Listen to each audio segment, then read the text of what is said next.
이 시간 하나님의 말씀 함께 나누겠습니다. 오늘 말씀은 룻기서 4장 1절부터 12절까지의 말씀입니다. 룻기서 4장 1절에서 12절 말씀입니다. 1절 하나님의 말씀입니다. 보아스가 성문으로 올라가서 거기 앉아있더니 마침 보아스가 말하던 기업 물을 자가 지나가는지라. 보아스가 그에게 이르되 아무개여 이리로 와서 앉으라 하니 그가 와서 앉음에 보아스가 그 성읍 장로 10명을 청하여 이르되 당신들은 여기 앉으라 하니 그들이 앉음에 보아스가 그 기업 물을 자에게 이르되 모압 지방에서 돌아온 나오미가 우리 형제 엘리멜렉의 소유지를 팔려 함으로 내가 여기 앉은 이들과 내 백성의 장로들 앞에서 그것을 사라고 내게 말하게 하려 하노라. 만일 네가 물으려면 물으려니와 알게 하라. 내 다음은 나여 그 외에는 물을 자가 없느니라 하니 그가 이르되 내가 물으리라 하는지라. 보아스가 이르되 내가 나오미의 손에서 그 밭을 사는 날에 곧 죽은 자의 아내 모압 여인 룻에게서 사서 그 죽은 자의 기업을 그의 이름으로 세워야 할지니라 하니 그 기업 물을 자가 이르되 나는 내 기업에 손해가 있을까 하여 나를 위하여 물으지 못하노니 내가 물을 것을 네가 물으라. 나는 물으지 못하겠노라 하는지라. 옛적 이스라엘 중에는 모든 것을 물으거나 교환하는 일을 확정하기 위하여 사람이 그의 신을 벗어 그의 이웃에게 주더니 이것이 이스라엘 중에 증명하는 전례가 된지라. 이에 그 기업 물을 자가 보아스에게 이르되 내가 너를 위하여 사라 하고 그의 신을 벗는지라.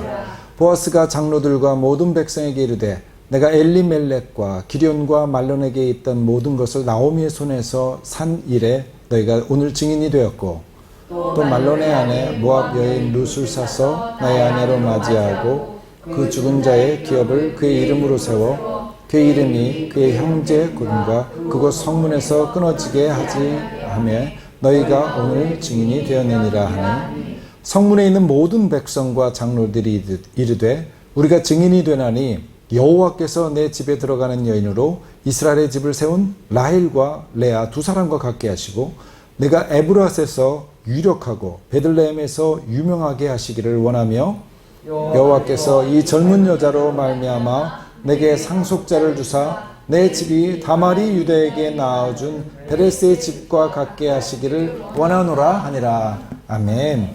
기도합니다. 하나님 아버지, 주님 말씀 앞에 섭니다. 하나님 이곳에 계시고 또 우리와 함께 운행하신 줄 믿사오니 주님 이 시간 당신의 말씀을 우리에게 허락하여 주옵소서. 우리가 듣고 순종하겠나이다. 우리의 떨어진 그 만나의 양식이 우리 속에서 30배, 60배, 100배의 결실을 맺을 수 있도록 기름 부어 주시옵소서. 예수 그리스도 이름으로 간절히 기도합니다. 아멘. 이제 룻기 이제 4장을 나누면서 룻기 전체를 마무리하려고 합니다. 우리는 성경의 주인공이 하나님이시다라는 것을 배웠습니다. 아무리요 성경책 제목이 여호수아서니 느헤미야서니 욥기 이사야서 예레미야서 마태복음 마가복음 누가복음 그리고 베드로전후서 사람의 이름이 책 제목에 이렇게 명기되어 있지만 그래도 그 내용 속에 주인공은 하나님이시죠. 그러니까 성경은 하나님이 하신 일을 기록한 책입니다. 그리고 성경의 인물들은요 하나님의 그 일들, 그 하나님의 섭리와 역사를 소개해주는 심부름꾼의 역할을 담당하는 사람들입니다. 그래서 우리는 이 하나님의 일을 하는 사람들을 하나님의 종이다 이렇게 얘기를 하죠. 그렇다면 바로 이 의미에서 성도들은 모두 하나님의 종이라고 할 수 있는 셈입니다. 그러니까 여러분들도 하나님의 종입니다. 할렐루야. 여러분 그것을 믿으시고 인정하셔야 돼요. 하나님의 종은 이 목사나 선교사나 이렇게 주의 사역들을 감당하는 그렇게 직업적으로 감당하는 사람들만 하나님의 종이 되는 것이 아니라 그의 백성들은 하나님의 일을 선전하는 하나님의 종들입니다. 근데 하나님의 이 종들인데 대부분의 이 사람들이 하나님을 주인공으로 여기기보다는 종인 자기가 주인공이 되거나 아니면 성경책에서 그분의 종들을 주인공으로 착각한다는 거예요. 그래서 나도 하나님의 종이 되면 나도 주인공이 되지 않을까. 기도받고 응답받고 그렇게 해서 마치 내가 주인공이 되는 양 간증을 해도 거의 내가 영광을 받는 것처럼 하나님의 종이 아니라 나는 내 인생의 주인공이 되고 싶어 하죠. 그것이 오늘 성도들의 큰 유혹 가운데 하나입니다. 자, 여러분, 룻기에서도 주인공이 룻이 아니죠. 하나님이죠. 룻은 하나님의 종으로서의 역할을 지금 감당하고 있을 뿐입니다.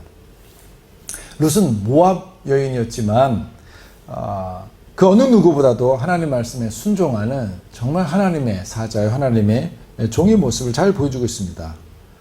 자, 그렇다면 룻기에 등장하는 하나님은 어디에 계신가? 4장까지 오늘도 이렇게 말씀을 쭉 살펴봤지만 하나님의 말씀이나 계시는 전혀 나타나 있지 않습니다. 무슨 천사가 등장한다든지 무슨 기적이 일어난다든지 그런 게 없어요. 룻에게 어떤 특별한 계시가 임한 것도 아니죠. 다만 우연히 마침 이런 단어들을 통해서 하나님께서 그의 삶에 역사하셨다라는 사실을 그냥 보여줄 뿐입니다. 그분은 눈에 보이지 않지만 그분의 손길이 세상의 편만함을 하나님의 종인 룻과 보아스가 드러내 보이고 있는 거죠. 그러므로 룻기서가 우리에게 전하는 메시지는 분명하죠. 우리 역시도 우리의 삶을 통해서 하나님께서 이 세상을 다스리고 계시다는 사실을 증거하는 것입니다. 어떤 초자연적이거나 기적 같은 일을 경험하거나 또 그것을 내가 체험하지 못한다 하더라도 묵묵히 그분의 말씀대로 그분의 성품을 따라서 살면서 예수 그리스도 하나님을 드러내는 것입니다. 이것이 하나님의 종의 역할이에요. 우리 모두가 그런 하나님의 종이 되어야 된다는 것입니다. 자, 오늘 보면 4장에서는 근데 그 룻조차도 등장하지 않죠. 자, 그는 3절 마지막 절 말씀처럼 자신의 역할을 다하고 이제 쉽니다. 성경책 3장 18절 말씀을 함께 읽어볼까요? 18절 말씀. 3장 18절 시작. 이에 시어머니가 이르되 내 딸아 이 사건이 어떻게 될지 알기까지 앉아있으라. 그 사람이 오늘 이 일을 성취하기 전에는 쉬지 아니하리라 하니라. 아멘. 자, 룻은 앉아있고 이제 그 사람 보아스가 하나님의 종으로서 일하기 시작하죠. 자, 그럼 오늘 이 4장의 말씀에서 이 보아스가 시작하는 그 하나님의 일이란 무엇일까? 룻이 이때까지 주의 일을 했어요. 물론 그것이 나오미를 섬기는 일이었고 이삭을 죽는 일이었는데 하나님이 그것을 기쁘게 보셨어요. 그리고 그를 하나님의 권석 안에 거두지 않습니까? 이제 그는 쉬고요.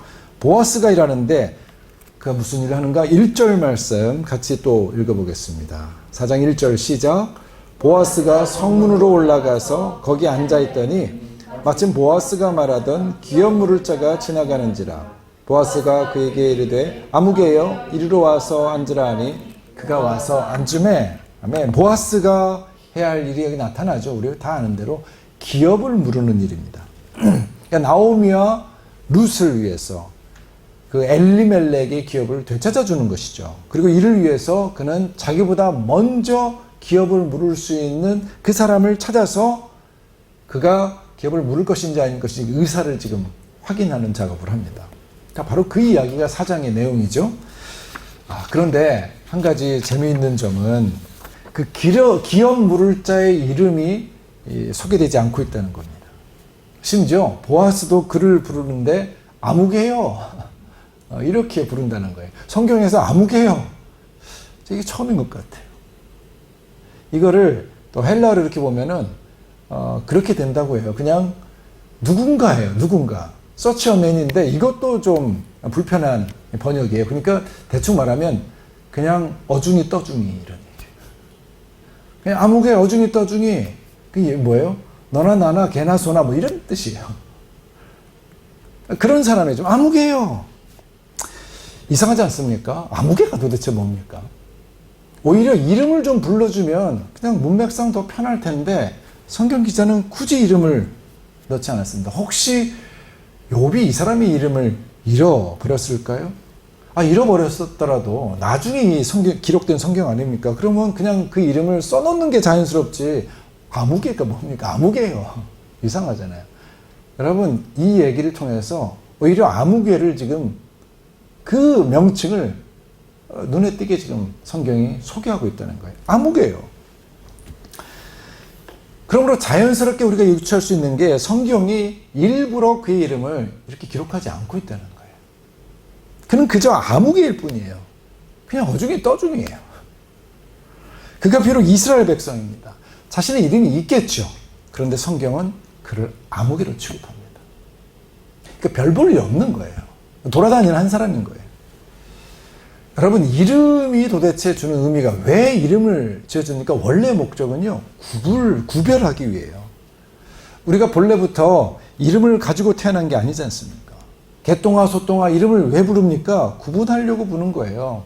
예전에 딸만 7이었던 우리 동네 아저씨가 있었는데 그 아이들, 딸들 이름을 1순위, 2순위, 3순위 이렇게 지었어요.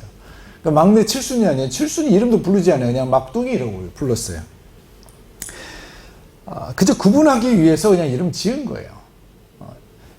순서가 1이니까 1순위, 2순위, 3순, 4순. 자, 근데 그런 모습을 제가 이렇게 보면서, 그 딸들 참 안 됐다, 이렇게 싶은 마음이 들면서 또 하나는, 제가 보기에도 그 딸들이 별로 이렇게 가치 있는 사람들로 여겨지지가 않는 거예요. 그냥 1순위, 2순위 이렇게 되는 거예요. 이름을 가진 게 참 신기하더라고요. 이름이 무슨 뜻입니까? 그 이름을 잘 얘기해주면, 이 사람은 정말 이렇게 사랑받고 기대를 받고 이렇게 잘한 사람이구나 할 수 텐데, 그냥 1순, 2순 하니까 그들도 그렇게 그냥 막 잘하는 것처럼 느껴져요. 이름의 의미가 새삼, 정말 더 강하게 다가왔던 경험이 있습니다. 자, 그런데 지금 성경은 그 첫 번째 기업 물을 자의 이름을 그냥 아무개로 뭐라는 얘기예요? 구분을 하지 않는 거예요. 다른 사람과 구분하지 않는 거예요. 이유가 뭡니까? 구분할 필요가 없는 거예요. 성경적인 말로 표현하자면 이 사람은 구별되지 못한 자예요. 그를 다시 우리 용어로 지금 하면 구원받지 못한 자예요. 선택받지 못한 자예요. 하나님께 이런 사람은 아무 의미 없는 존재로 전락해버리고 말아요. 그 당시에는 의미 있었겠죠. 근데 지금 돌이켜서 그 사람을 다시 돌이켜볼 때 그냥 의미 없는 사람이 되어버린 거예요. 제가 말씀을 준비하면서 이 사실이 생각하면 생각할수록 충격적이다, 쇼킹하게 여겨지는 거예요. 여러분, 실제로 예수님께서도 구원받은 거지 나사로는 그 이름을 불러줬습니다. 그런데 지옥에 간 부자는 이름을 불러주지 않아요. 이름을 거론조차 하지 않아요. 부자와 나사로의 이야기의 내용 아닙니까? 부자는요, 이 땅에서 정말 높은 대접 받죠. 가치 있다고 존중받고 살았겠죠. 그런데 예수님의 눈에는 아무개예요. 그냥 어중이 떠중이에요. 여러분, 목장에 가보면 말들이 있고 소들이 있을 거예요. 근데 그 소들과 말들을 보면서 여러분 그 이름을 혹시 묻습니까? 그냥 소들이에요. 말들이에요. 강아지도요, 내가 키우는, 내가 기르는 강아지는 이름을 줘요. 근데 밖에 있는 강아지들은 이름 필요 없어요. 그냥 개예요. 여러분, 그런 의미에서 이름을 부르고 이름을 준다라는 사실 정말 중요하죠. 생명책에 이름이 기록됐다 했어요. 누가복음 10장 20절의 말씀을 그러므로 깊이 새겨봐야 됩니다. 누가복음 10장 20절 말씀 같이 한번 읽어볼까요? 시작. 그러나 귀신들이 너희에게 항복하는 것으로 기뻐하지 말고 너희 이름이 하늘에 기록된 것으로 기뻐하라 하시니라. 할렐루야. 이름이 기록된 거예요. 여러분들이 지금 이 성경을 보면 족보가 많이 나오고 이름이 많이 나오죠. 이거 엄청난 축복이죠. 성경에 이름이 새겨진 거 아닙니까? 세상에 그 어떤 것도 하나님의 생명책에 이름이 기록되는 것보다 더 복된 것이 없습니다. 이것보다 더 의미 있는 일이 없어요. 영광스러운 일이죠. 여러분, 하나님께서 내 이름을 불러주십니다. 준서야, 웅이야, 영화야, 이렇게 불러주는 거예요.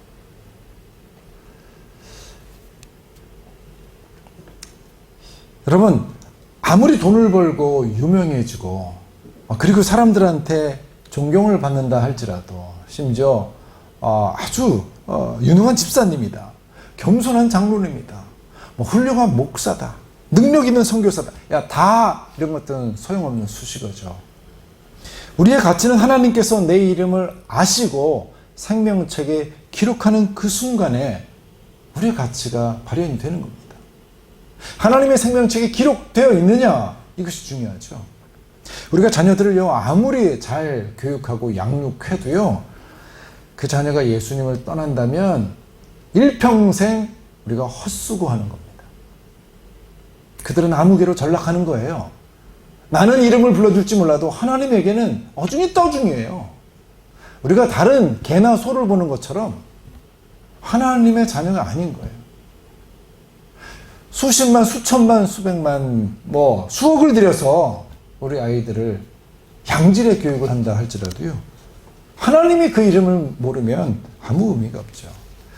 그러므로 부모로서 자녀에게 줄 수 있는 가장 큰 선물, 그 사랑은 아이들이 예수님을 믿고 그들의 이름이 생명책에 기록되도록 도와주는 일이에요. 그 일이 어느 교육보다 더 중요하고 훌륭한 교육입니다. 할렐루야. 여러분, 이 점을 놓치지 마세요. 우리 혜연이가 여기 있어서 나누기는 좀 그렇지만, 제 자녀들이 다들 보면은 훌륭한 어디 가고 이런 얘기를 하죠. 좋습니다. 그런데 자녀가, 우리 혜연이나 의겸이가 하나님을 떠난다, 저는 제 목표가 실패하는 거죠. 우리 자녀 양육이 실패한 거잖아요. 무슨 기쁨으로 그럼 교육의 우선순위가 뒤바뀌어 버린 거죠. 그래서 때려서라도 그 아이를 하나님의 말씀을 훈육하라고 합니다. 정말 중요한 일이죠. 룻기서는 이름의 의미에 대해서 우리에게 사실 계속 강조하고 있는 책입니다. 나오미의 남편인 엘리멜렉의 이름은 엘리, 나의 하나님, 멜렉, 왕이야. 나의 하나님은 왕이시다. 나의 하나님이 통치하신다라는 뜻이죠. 그런데 이 엘리멜렉이 하나님의 통치에서 벗어나려고 한 거예요. 모압 지방으로 갔어요. 어떻게 이런 일이 벌어져요? 그 일을 얘기하고 있는 거예요. 그래서 함께 간 기쁨이라고 지었던 그 의미의 나오미가 더 이상 그 기쁨을 누리지 못하죠. 그리고 돌아와서 나는 말하다, 쓰다, 내 인생 쓰다, 고통스럽다라는 그런 이름으로 자기를 불러달라고 합니다. 그리고 여러분, 뒤에 보면 룻이 보아스를 낳자, 룻이 보아스가 아니라 보아스와 룻이 아이를 낳는데 그 이름이 오벳입니다. 그쵸? 오벳은요, 섬기다라는 뜻이래요. 섬기다. 이거를 하나님께 가면 예배자가 되는 거예요. 비슷한 발음의 선지자 이름이 오바댜 이름이 있는데, 여호와를 섬기는 종이죠. 여호와의 종을 의미해요. 그러니까 재미있는 사실은 오벳이라는 이름은요, 나오미나 룻이 지어준 이름이 아닙니다. 심지어 아버지 보아스가 지어준 이름도 아니에요. 여러분, 성경을 그 뒤에 제가 안 읽었습니다만 오늘 4장 다 마치는데 한번 읽어보겠습니다. 우리 16절, 17절 말씀 같이 읽을게요. 4장 16절, 17절 시작. 나오미가 아기를 받아 품에 품고 그의 양육자가 되니 그의 이웃 여인들이 그에게 이름을 지어주되 나오미에게 아들이 태어났다 하여 그 이름을 오벳이라 하였는데 그는 다윗의 아버지인 이새의 아버지였더라. 신기하지 않습니까? 아니, 부모가 지어준 이름이 아니라 이웃 여인들이 지어줬다는 거예요. 그러니까 나오미의 처음과 지금의 상황을 모두 보고 알아왔던 그 이웃의 여인들, 친구들, 그 공동체가 이제 나오미를 축복하는 거예요. 그리고 모압 여인 룻을 이스라엘 공동체에 기꺼이 환대하는 의미에서 지어준 이름이죠. 장차 그의 아들이 나오미를 잘 섬기고, 그죠? 또 보아스, 룻을 잘 섬겨 그리고 하나님을 잘 섬기기를 바라면서 지어준 이름이죠. 룻기 4장에서는 그리고 더 많은 이름들이 등장해요. 물론 마지막에 족보까지 계속 등장을 합니다만 11절과 12절에서는요. 룻과 관련된 중요한 인물들의 이름이 거론됩니다. 11절 12절도 같이 읽을까요? 시작. 성문에 있는 모든 백성과 장로들이 이르되 우리가 증인이 변하니 여호와께서 내 집에 들어가는 여인으로 이스라엘의 집을 세운 라헬과 레아 두 사람과 같게 하시고 내가 에브라스에서 유력하고 베들레헴에서 유명하게 하시기를 원하며 여호와께서 이 젊은 여자로 말미암아 내게 상속자를 주사 내 집이 다말이 유다에게서 나와준 벳의 집과 같게 하시기를 원하노라 하니라. 아멘. 지금 성경의 인물들이 막 등장을 하고 있어요. 먼저 이스라엘의 12지파의 직계의 조상이었던 야곱, 그 야곱의 두 아내죠. 라헬과 레아처럼 되기를 원한다. 룻이 라헬과 레아처럼 되기를 원한다는 거예요. 여러분, 이게 엄청난 축복이죠. 이스라엘의 조상을 지금 얘기하는 거예요. 레아는요, 사실 룻의 삶과 더 관계 있는 인물은 레아죠. 라헬이 아니라. 둘 다 먼 곳에서 데려왔지만 레아야말로 정말 약한 자였죠. 눈이 어두웠다 그랬어요. 그래서 사실 라반이 야곱에게 7년 동안 일하게 하고 주기로 했던 둘째 동생 라헬을 안 주고 레아를 밤중에 집어넣어가지고 야곱이 속았죠. 그리고 다시 7년을 더 일하면서 라헬을 얻죠. 레아 입장은 어떤지 여러분들 분명히 생각하실 거예요. 그 야곱의 사랑을 받기 위해서 얼마나 애쓰고 마음 아파하고 합한 채를 나누면서 한 번만 더 야곱을 품에 안을 수 있도록. 그래서 6 아들을 낳죠. 그런데 여러분, 예수님의 족보는 라헬에서 오지 않아요. 레아의 아들 유다로부터 옵니다. 하나님께서는 이 슬픈 자, 억눌린 자, 고통당하는 자, 여러분 그를 눈에 이렇게 우리가 여기서 잘 누리고 부유하고 그랬던 에서보다 고통당했던 야곱을 하나님은 택하셨어요. 동일한 이 원리가 계속 흐르고 있다는 거예요. 레아의 아픔, 마치 이방인의 모습처럼 야곱에게 환대받지 못한 인생. 그러나 주님은 그의 삶을 복되게 하십니다. 또 12절에 소개된 다말은 또 어떻습니까? 그녀 역시 여러 남편이 죽는 아픔을 경험하죠.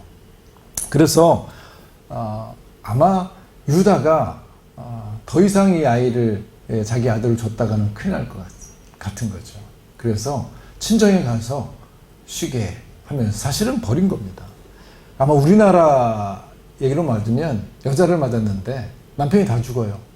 지아비를 잡아먹는 여자 뭐 이럴 거 아니에요. 지금 그 짝이 난 거죠.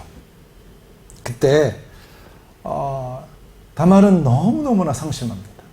어떻게 이 이스라엘 가문, 이 축복된 가문의 족속에 들어갈 수 있는가.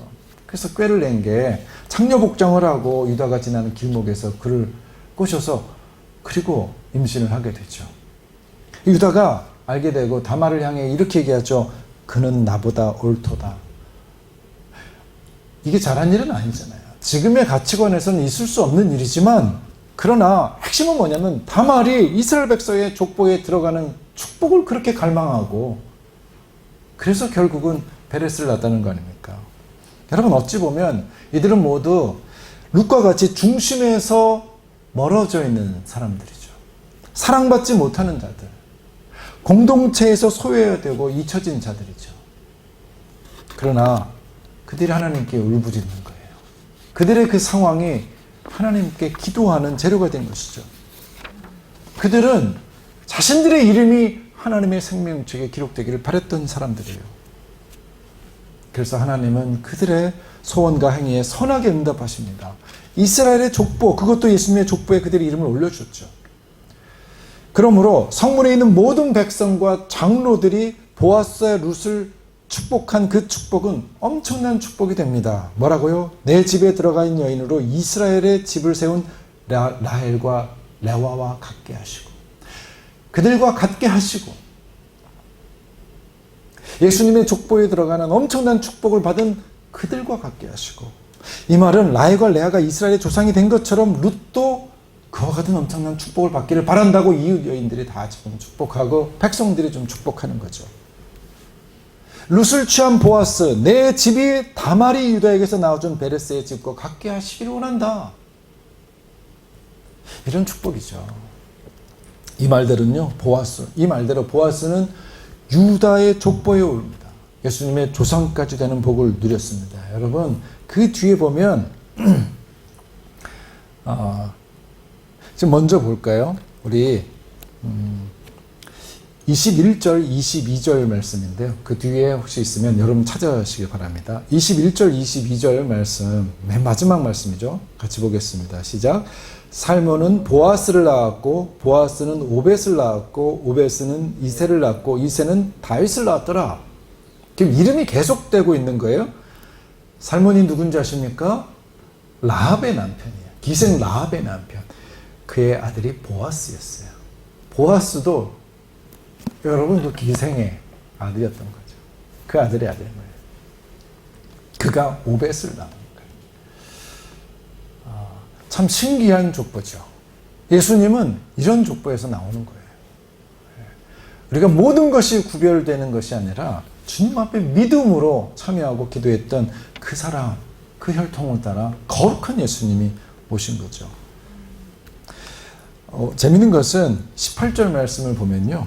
제가 읽어드릴게요. 베레스의 계보는 이러하니라. 베레스는 헤스론을 낳았고. 적어도 유다부터 시작돼야 될 거 아닙니까? 베레스의 계보가 이래요. 베레스부터 시작하고 있어요. 이게 룻의 이야기, 보아스의 이야기가 어떤 의미를 지니고 있는지를 설명해 주는 거예요. 그 어려움에 처했던 사람, 그 자손에 룻이, 보아스가 속하게 되고 이새, 그리고 다윗과 예수님까지 나오게 됩니다. 처음에 룻기가 쓰여진 시기가 포로기였을 것이라고 학자들이 추정한다고 말씀을 드렸습니다. 이스라엘의 정체성을 확립하는 그 시기에 포로에서 돌아왔으니까. 그래서 순수한 혈통을 유전하고 순수한 유대인들, 하나님의 백성들을 만들고자 애쓰던 시절이에요. 이 남자 위주의 질서를 다시 확립하는 그 시점에 하나님께서는 룻기를 통해서 말씀하신 바가 있습니다. 그래서 너무나 분명합니다.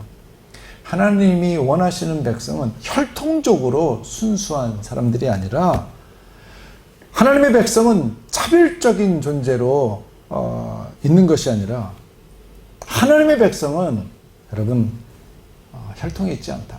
하나님의 거룩함은 여러분 우리의 순수함하고 차이가 있다는 거예요.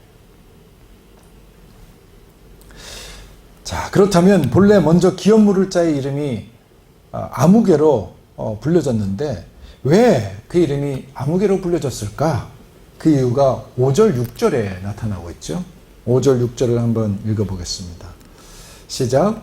보아스가 이르되 내가 나오미의 손에서 그 밭을 사는 날에 곧 죽은 자의 아내 모압 여인 룻에게서 사서 그 죽은 자의 기업을 그의 이름으로 세워야 할지니라 하니 그 기업 물을 자가 이르되 나는 내 기업에 손해가 있을까 하여 나를 위하여 물으지 못하노니 내가 물을 것을 네가 물으라 나는 물으지 못하겠노라 하는지라. 아멘. 자, 4절을 그 앞에서 보면요. 그는 처음에 자기가 엘리멜렉의 땅을 차지할 수 있을 것이라고 생각해서 얼마든지 내가 물으겠다. 내가 물으리라 이렇게 말을 했는데 5절에서 그래 그렇다면 기업을 물은다는 게 어떤 뜻인지를 내가 설명해 줄게 하고 5절에서 설명을 한 거예요. 그게 뭔가 네가 그 땅을 소유하는 게 아니라 엘리멜렉의 가문의 이름으로 그 땅을 줘야 된다는 거예요. 룻과의 사이에서 자식이 생기면 그 자식이 너의 자식이 아니라 엘리멜렉의 가문을 따라 말년을 따라 그 기업이 그쪽으로 물려진다는 거예요. 그렇게 얘기한 거죠. 그러니까 자기 땅이 될 수 없다는 사실에 그렇게 고백하죠. 6절에서 이렇게 하죠. 나는 내 기업에 손해가 있을까 두려워서 나를 위하여 물으지 못하겠노라. 여러분 이것이 하나님의 생명책에 기록되지 못한 이유죠. 나를 위하여 그는 자기를 위하여 사는 사람이었죠. 그게 어중이 떠중이에요. 그게 암흑이에요. 여러분, 나를 위한 삶, 내가 손해볼 거를 두려워해서 이게 움직여지는 그런 삶, 여러분, 그것이 하나님과 관계없는 삶이죠. 하나님은 자기 자신을 주기까지 우리를 사랑하시는데 우리는 기필코 나를 위해서만 살아요. 여러분, 그렇게 되면 하나님과 관계없는 사람인 것이에요. 우리가 예수님을 닮아간다는 의미가 뭔가? 내 거를 양보하고 도와주고 나를 희생하고 룻처럼 더 나은 남편을 만나서 살 수 있었는데 그런 나오미를 쫓아간 거죠. 보아스는 자기의 기업을 물은 게 아니라 여러분, 룻의, 나오미의 기업, 엘리멜렉의 기업을 물어줬습니다. 여러분, 하나님의 종들은 이와 같은 거예요. 타자를 위해서 자신의 삶을 희생하고 자신의 물질을 내어주는 사람들. 그리고 그들의 희생은 본래 하나님의 백성인 나오미마저 회복시켜주는 거예요. 룻만 살려낸 것이 아니라, 희생한 그만 살려낸 것이 아니라 그와 함께 있던 나오미를 회복시켜줬습니다. 그 가문을 살려줬어요. 여러분, 이것이 기독교의 원리예요. 예수 그리스도가 우리에게 오셔서 자신을 내어줌으로 인해서 여러분, 우리는 이 암흑애가 하나님의 생명책에 기록되는 특혜와 영광을 누렸다니까요. 이것이 복음의 핵심이죠. 그걸 누리는 자가 지금도 여전히 나를 위해서 산다. 이것은 배신이죠. 배신이죠. 아직도 어린 거죠. 우리가 왜 교회 생활을 하고 공동체하고 기도하고, 그 이유는요, 주님께 주신 그 은혜를 나누기 위한 거예요. 그 뒤에 14절부터 17절까지 이 룻기서의 마지막 부분에 기록된 이 결말이 참 기가 막히죠. 그 초점이 어디 있냐면 룻에게 있지 않아요. 보아스에게 있지 않아요. 나오미에게 있어요. 시어머니 나오미가 누린 복을 마지막으로 제시하고 있어요. 근데 나오미가 한 일은 별로 없었어요. 잘못해서 돌아온 거예요. 그런데 룻의 은혜를 입고 오는 거죠. 룻을 만난 거예요. 룻 때문에, 보아스 때문에 큰 기쁨과 축복을 회복하는 거죠. 누구를 만났냐에 따라서 그의 인생이 지금 결정된 거 아니겠어요? 여러분, 우리가 예수님을 만나려고 만난 게 아니죠. 그분이 우리를 만나주셨죠. 결단코 놓칠 수 없는 그분. 내가 한 일이 없어요. 룻이 다 한 거예요. 보아스가 다 한 거예요. 그리고 내게 오벳이라는 아들을 줬어요. 여러분, 이게 기독교의 은혜죠. 여러분, 그 아무겟이라는 사람은요, 그 귀중한 만남을 그냥 포기했어요. 그는 유력했잖아요. 기업 물을 수 있었잖아요. 근데 포기해요. 자기 손해볼까봐. 근데 룻과 보아스는 아니죠. 믿음을 따라 희생하고 그러면서 나오미를 회복시킵니다. 나오미의 공로가 아니라 룻과 보아스의 공로로 나오미는 회복됐다라는 것이 룻기서의 마지막 결론의 말씀. 여러분, 이것은 우리의 모습을 지금 대변합니다. 우리는 아무 공로가 없는데 하나님께서 예수 그리스도의 공로로 우리를 구원하셨다. 여러분, 이 축복은요, 나오미가 받은 축복과 비교할 수가 없어요. 천국 백성이 되는 것뿐만 아니라 주님과 더불어서 왕노릇합니다. 여러분, 이 사실을 생각할 때마다 얼마나 감격스러운지 모릅니다. 이것을 누려야 되거든요. 나오미가 누리는 복이 우리가 누리는 복이거든요. 이게 정말 대박이죠. 이게 대박이죠. 그러나 나오미가 갖게 된 복은 분명히 룻이라는 한 사람이 희생을 요구한 복이었다라는 거예요. 룻이 자신을 내어 던지지 않았다면 처음부터 끝까지 이 일이 있을 수 없는 복이었어요. 룻의 헌신인 나오미를 살린 것입니다. 여러분, 한 사람이 누리는 행복은요, 다른 사람의 희생을 전제로 하고 있다는 사실을 꼭 기억하세요. 이게 성경이 말하는 영적 원리예요. 사랑은요, 그 뒤에 반드시 희생이 있어요. 남편과 아내가 건강한 가족을 이루려고 할 때 여러분, 서로 희생하면 좋은데 대부분 한쪽이 더 많이 희생해요. 그래서 가정이 이루어져요. 왜 지금 이혼이 많아지는가? 예전에는 제도적으로 여자들이 희생하게 돼 있었어요. 근데 이게 희생하기 싫어지는 거죠. 여건이 신장되면서 이유는 더 늘어날 수밖에 없어요. 제가 남자를 두둔하는 게 아니라 원래 가정과 하나 되면 한 사람 희생의 전제가 돼요. 저는 늘 얘기를 해요. 천국에 가면 여자가 더 큰 상급을 받을 거다. 여기서 이렇게 얘기하면 별로 이렇게 귀에 안 닿는 얘기일 수 있지만 전 그래요. 약자가 그 희생한 대가를 하나님께서 귀하게 축복해 주실 것이다 라는 생각을 합니다. 그럼 하나님마저 이 희생의 사랑의 원칙, 영적 원리를 거스르지 않았어요. 우리를 사랑하기 위해서 당신의 아들을 내어줬단 말이죠. 근데 우리는 이 모든 원리를 배제하고 축복을 받았음에도 불구하고 그저 내 거, 나를 위하여 손해보는 일을 허락하지 않겠다. 우리가 지금 오늘 레바논과 우크라이나에 흩어진 난민들 역에서 그들에게 빵을 나눠주고 생명의 복음을 전하는 일, 이걸 하려고 합니다. 여러분, 보아스가 룻이 행했던 일입니다. 우리가 쉬지 않을 때 그들이 안식을 얻을 수 있는 거예요.